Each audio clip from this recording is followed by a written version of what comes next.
All right, so we went over a bunch of different ways to get into this front headlock position. We also went over good positioning from there.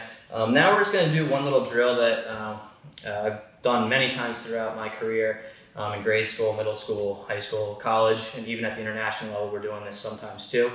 And we're not going to focus so much on the actual front headlock position as much as we're going to be doing more of a go behind or a short offense position here. What we're focusing on more in this drill is making sure we're getting a good snap, getting this opponent's weight on his hands, and then making a quick transition to go behind. Now, we're going to get into a lot more technique that's a lot more specific than this, but again, this is just a little drill that is helpful and it gets you a lot of repetitions. And so yeah, that's what we're going to do right now. Tony's going to start on his knees. So your opponent's going to start on their knees, and you're just going to have them reach. All right, they're just going to reach out, and basically, I'm going to be able to snap him however I want here. If I want to control wrist and go to the collar, that's fine. If I want to go to this collar, if I want to go to an underhook, I get to choose kind of what I want to do as far as snapping. For me, I'm usually just going a collar tie and inside tie here, and we're snapping, and our goal is to get his weight to his hands and then quickly pull it forward and get it to maybe his elbow, but at least get him extended a little bit more. So what I mean by that is I'm snapping, pulling my leg back, quickly transitioning to my front headlock, pull, blocking the armpit, and spin behind. Now, again, I'm going to get into some of this stuff in a lot more detail in a little bit. The point of this is just more for repetition. So I went to my left that time. This time, I'll go to my right. So snap, front headlock, pull, blocking the armpit, go behind.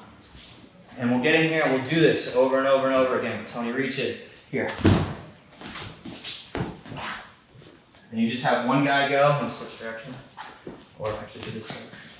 You'll just have one guy go, one guy go for a few minutes or maybe a minute, and you'll switch. But again, you're getting a lot of repetitions here, and we're focusing on, again, getting that guy's weight on his hands, and then as soon as his hands hit, we're also pulling him forward to get him extended. That's what makes it a lot easier to go behind. So Tony's reaching, I snap, my foot comes back, and then when we get here, there's one more pull.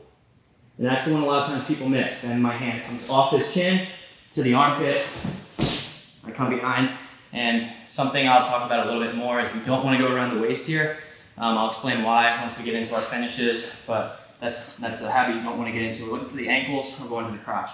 So, and again, you'll see Tony get extended on this one, where that second pull comes into play. So, collar, pull, belly comes back. That's the first pull. The second one is when I'm coming here.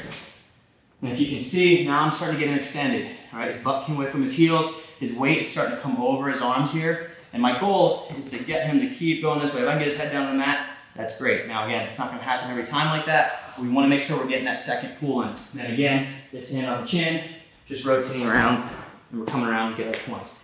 So let's just do a few. So here.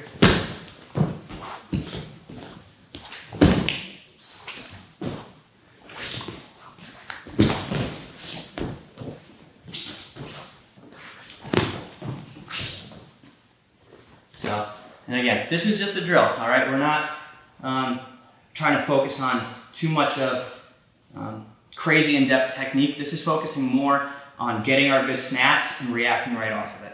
So this is just a good snap and go behind drill that'll help you get repetitions and help you get more confident with your snaps.